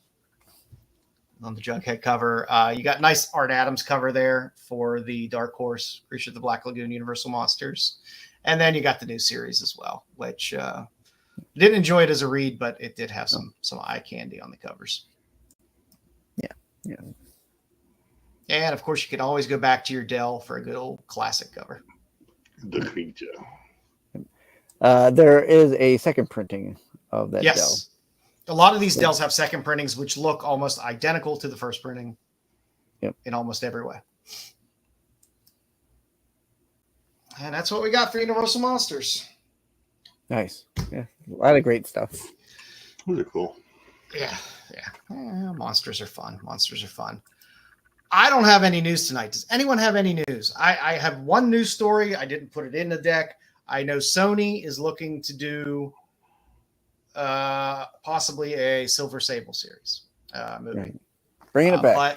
But it was a Sony news story, so I figured nobody would give a shit. Because it's Sony. So other than that, no. I mean, I'm trying to think what some of the stuff Brewster put in the chat. I normally don't. That was interesting. He was saying that more people watched Terrifier 3 than was reported because apparently underage children, were buying tickets to see the wild robot and then sneaking in to see Terrifier. So, way to go, kids! Good on them. Way to use your noodle and get around that bullshit. Yeah. So the rovers are the guys with the flashlights. They don't do anything. I don't know what they do when they come in there. They're usually kids themselves, but apparently they're not going to. They make sure no one's talking on their cell phone. I wish they would do that. They don't do anything. I don't know what they do when they come in there. They do that at my theater. God bless them. They don't. You have to go tell them. You have to be a Karen at the theater I go to. You have to go get them. Hey, some idiot is in there. Will not get off their cell phone. Yeah. Yep. You're like, okay. I never see them ever do anything other than shine the flashlight around randomly. Yep. Then walk back. Well, they walk across like they're doing something very important. Like they'll walk across and they're like, okay, we have to enter some code or else we're gonna get in trouble. So we have to do this every 10 minutes. Got to hit their taco dot. Yeah, as long as nobody's getting stabbed, I don't think they really care about what's going on in there. So no other real news for me this week. I got nothing. I depend on Bruce to come up with all the juicy rumors of somebody said they want to play a role in a popular franchise. Yeah, X-Exter wants the X role to make X amount of money. Yes. No shit. Yeah. Comic says movie theaters are understaffed. You're probably not wrong. I noticed the theater I go to, there's no middle. The people that work there are either 80 years old or they're 18 years old. There's no in between. Yeah, Yeah. there is no in between. So When there is an in between, it's very disturbing. Well, at both Like- those ages, you just don't give a shit, right? 80, Yeah. you don't give a shit. 18, you don't give a shit. It's like, so yeah. So But I get very unsettled when I see like the 40-year-old person working in there. It's Yeah. didn't achieve. Yeah. Unless they're running the place, they shouldn't be.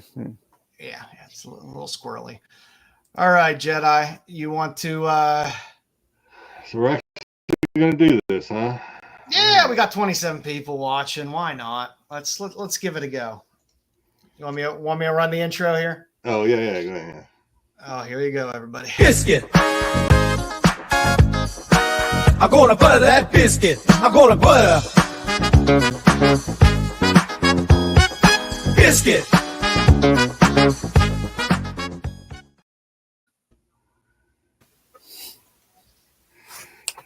Yep, that about sums it up. This is like, yeah, this is kind of like, distant, kissing cousins of mugshot shotties. Yeah, this is like, if you watch our show, you watch SNS, you kind of come to expect not everything is going to be tasteful. Some things you should probably like, should I do this? Should I not? But it's all in good fun. You want tasteful? Watch Kathy Bates in Matlock. Yeah. So this is a matching game, a little like very much like mugshot shotties, or where we have women and men, but we're going to focus on women because it's more fun. Women that are incarcerated, we don't know if they're guilty. We don't even know what they're in for. Oh, we know they're guilty because they're incarcerated. They're in prison. Yeah. They're in prison. They're not in jail. Right. Yeah. They're in prison. They got framed. But they want companionship. They're looking for love, and so there are these several websites that allow them to look for companionship for when they get released and reintroduced to society. That commissary card ain't going to fill itself. So here are our choices this week. Nice. You have 5 pictures, but only 4 letters, so there is not really going to be as much process of elimination. You're not going to be able to whittle down to that final answer. But we're going to read excerpts from their Looking for Love letters and see if we can match it with the lady that wrote the letter. It amazes me they have access to so many things while incarcerated. Right. Because they seem to be able to send lots of pictures and have phones and have all kinds of computer time. Styx, I think you need to get incarcerated. I think you'll get better internet service. I guess so. That's probably true at this point.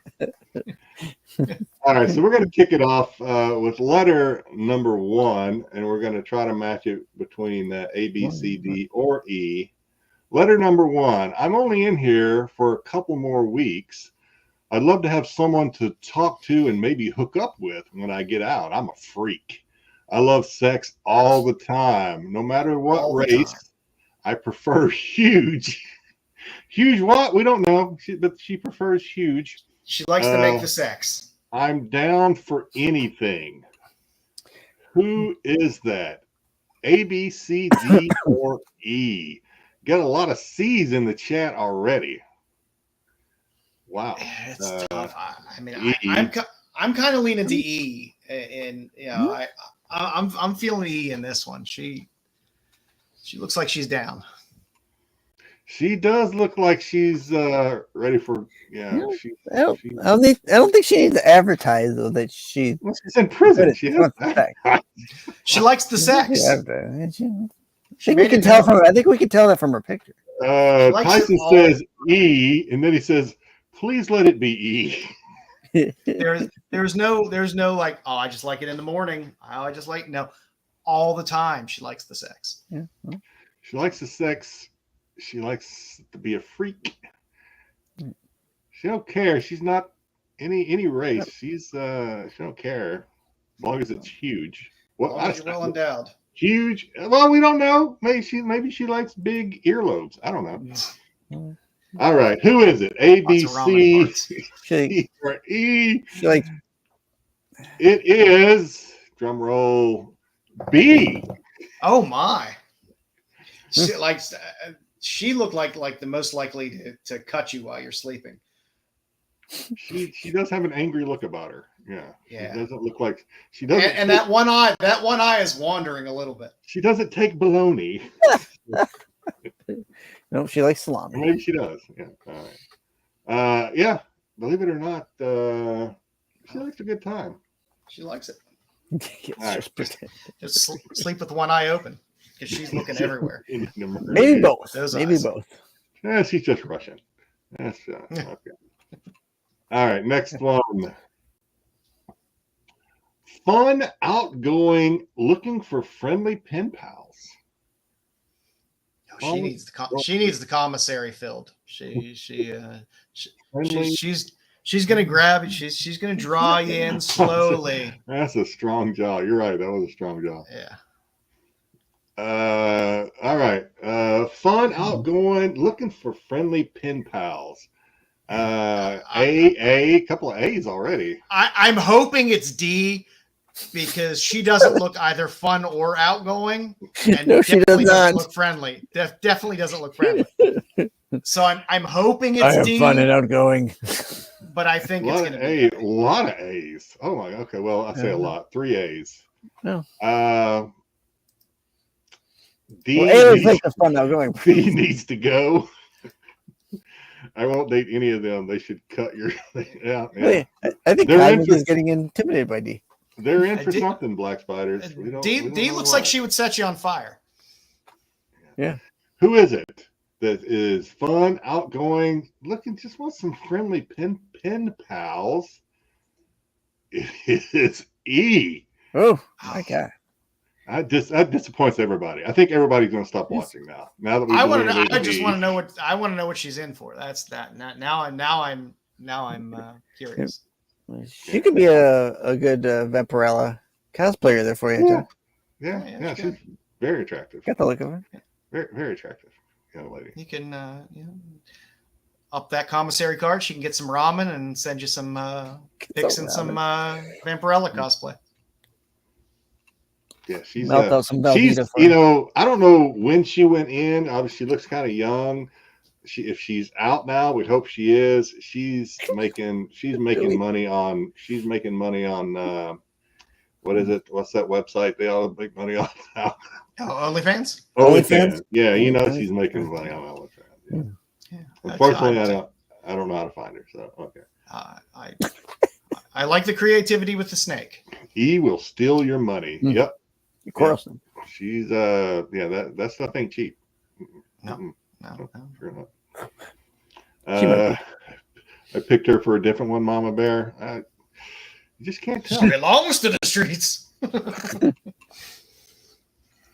All right. Fun, loving, and carefree. I'm really hoping it's D. I'm really hoping it's D. Just some of these letters were very long. Some of them were very short. Some of them knew what they wanted. Some of them just wanted to look like they just wanted to write somebody. But fun, loving, and carefree. Only inmates. There you go. There's an idea, Mama Bear. I'm sure it exists already. Don't sit on that. Don't sit on it. Somebody will steal it from you. A lot of A's. People like A for a lot of things. Well, she looks like the one that should be fun, right? She's just got that look about her. She does. Yeah. I can't tell if she's like 2 months pregnant, but she may be a little pregnant. She may be a little pregnant, just a little bit. Just a little bit. Yeah. Just a little bit. D is the answer for everything. Carefree, obviously. Tyson says C. I'm kind of a Tyson. You think it's C? I think it's C. C looks like she likes to have fun. Yeah. Who is it though? Well, it's It's D. Finally, D. D is just, don't let her rugged. She's fun loving and carefree. She's just a ruggedly good looking lady, and she just likes to have fun. Rugged. Yeah, she's very carefree. You wash that hair, and she's Wash it.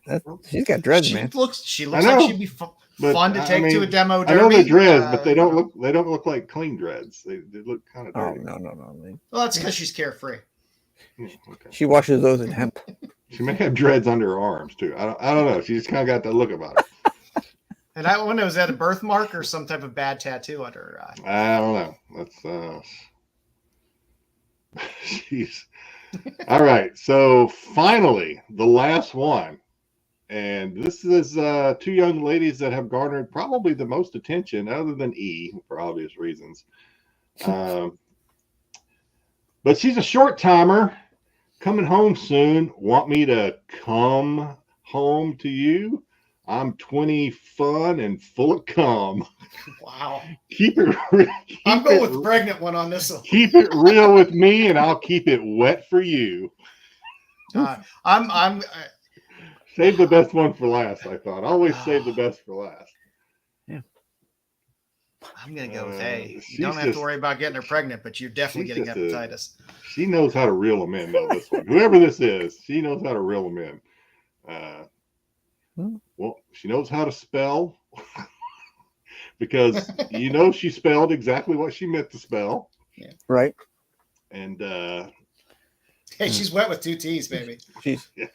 She can use a thesaurus. That's what she can. Right. Tyson said this is absolutely. He didn't even have to say it. He just said A 100%, like 5 or 6 A's there. Everybody says A. Come on, give us an A. Who is it? I think we're all going to get our wish. It is A. Hey, there you go. Yep. She is a fun-loving young lady. Just a little pregnant. Just a little bit. Just a little bit. She's a short timer. She just did something stupid. She's getting out. She's 20 fun. She's 20 fun. Come on. She got plenty of time to live her life and, correct any wrongdoing she's done, straighten out, navigate the straight and narrow, and I think she's got a way of luring men to nothing a few shots of penicillin can't cure. She got plenty of life ahead of her. Yeah. I enjoy it. AA is part of her parole. Yeah. I enjoyed that quite a bit. That was fun. We'll have to keep that up. And if you enjoy Prison Pen Pals, I would suggest you all watch Love After Lockup, which is the best reality show on television. You don't want us to backtrack to E for you, Cosmic? Let her know what you've been up to. Like I said, Love After Lockup, again, best reality show on television. You get these women that reached out to the men, and you actually get to see what these relationships look like for the men that reply to these, and women that reply to the men when they get out. And let me tell you, there is some interesting scenes in that show. It's well worth the watch. Sure, she's been mentioned on Mission, and I do want to. I want to thank the guys on SNS because we realize this is kind of a close cousin to Misconnection. So I actually talked to Kyle. I said, "Hey, is this okay? I think this would be a fun idea." Kyle's like, "Go for it." Sounds like a great time. So I appreciate that. There you go. I liked it. SNS knows fun when they see it. Yeah, just think where these ladies are now. Who knows? Who knows where they are? Well, gentlemen, if you haven't subbed to the channel, give us a thumbs up if you liked it. Sub up to the channel if you haven't. Sub up to Bruce, even though he bailed on us tonight. Say hi to Max. Damn you, Brucifer. He made it to the stream, but he had a long drive, so yeah, we'll give him dispensation for one day. So up Styx, I need to start updating stuff on my site as well with some more of these spotlights. Yeah, I need to start clipping trivia for my channel too. Yeah, I hate clipping stuff. I despise clipping stuff, and the spotlights are too long, so I just run them as a presentation and a condensed like 2-minute slideshow that runs through. So I figure people can go back and check that and see covers and stuff like that quickly. Tomorrow, the SNS boys will be on, doing their best to one-up us in terms of debauchery. Sunday night, I don't know. Wayseeker will talk about children's things. Dom will yell at him. It'll be interesting. Yeah. I don't know what else is going on in the Star Wars world right now. So not much. Oh well, Andor just finished filming, so that's pretty much it. There you go. There's your Star Wars news. There were some, I mean, I don't know if they're going to cover it, but there were some pretty cool Star Wars exclusives that came out in NYCC too. There you go. I don't know if they normally cover exclusives on there or not, but I think they do. There was a cool Darth Vader by Gist that dropped it. Oh yeah, the one with the white background and the red background. It was a white and a red, yeah. That's pretty cool. Cool. And I think there was I saw a Darth Maul too. I don't know if it was an exclusive though or not, but I saw a Darth Maul by Gist.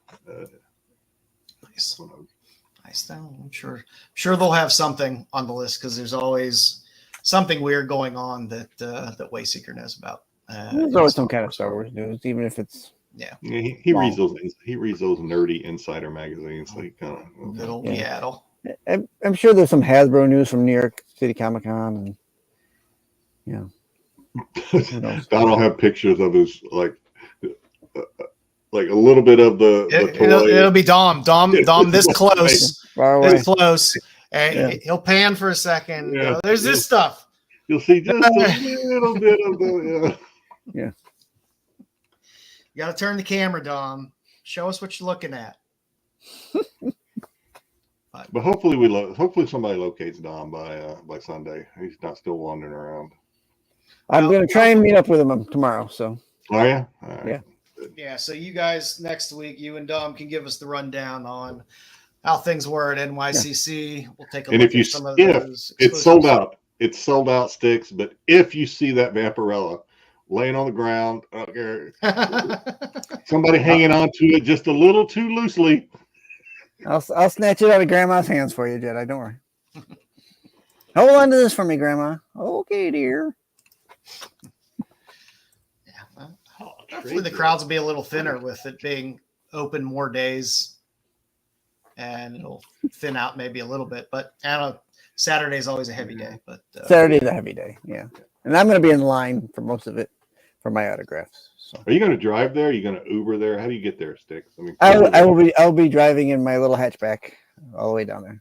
You're going to drive all the way to the venue, park in the parking. Yeah, I've already got my parking set up.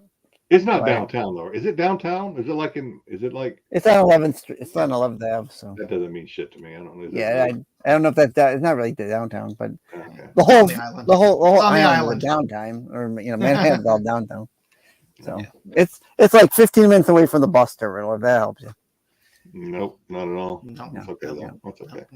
Yes, you can jump out the window and land in the Hudson, I guess.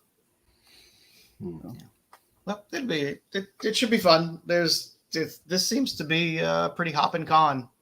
I was a little disappointed with Baltimore this year. It wasn't as busy as I thought it was going to be, but it was still fun. No, last year was a little busier.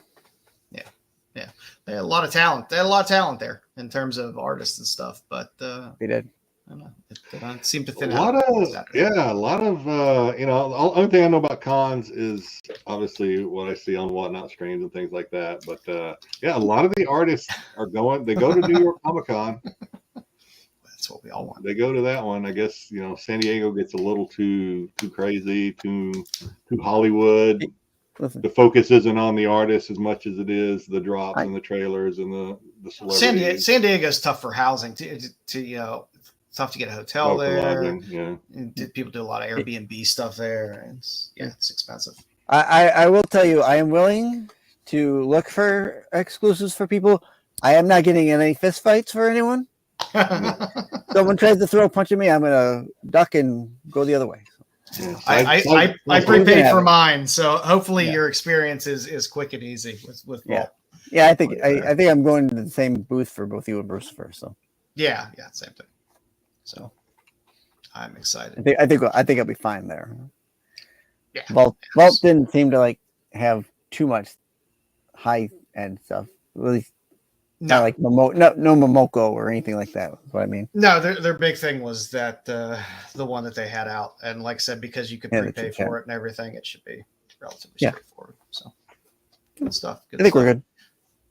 Well, I appreciate y'all hanging around tonight.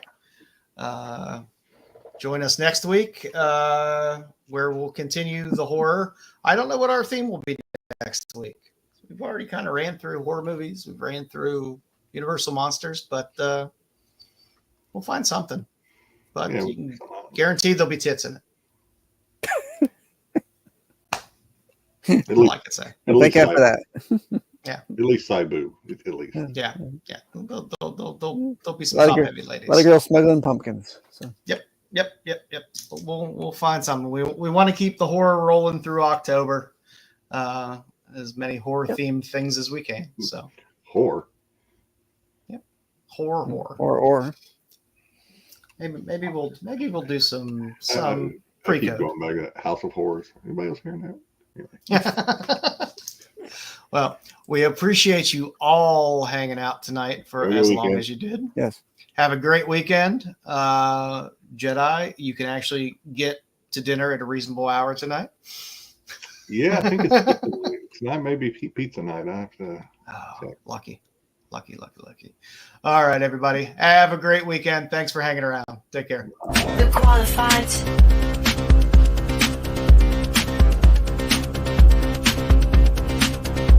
The qualified.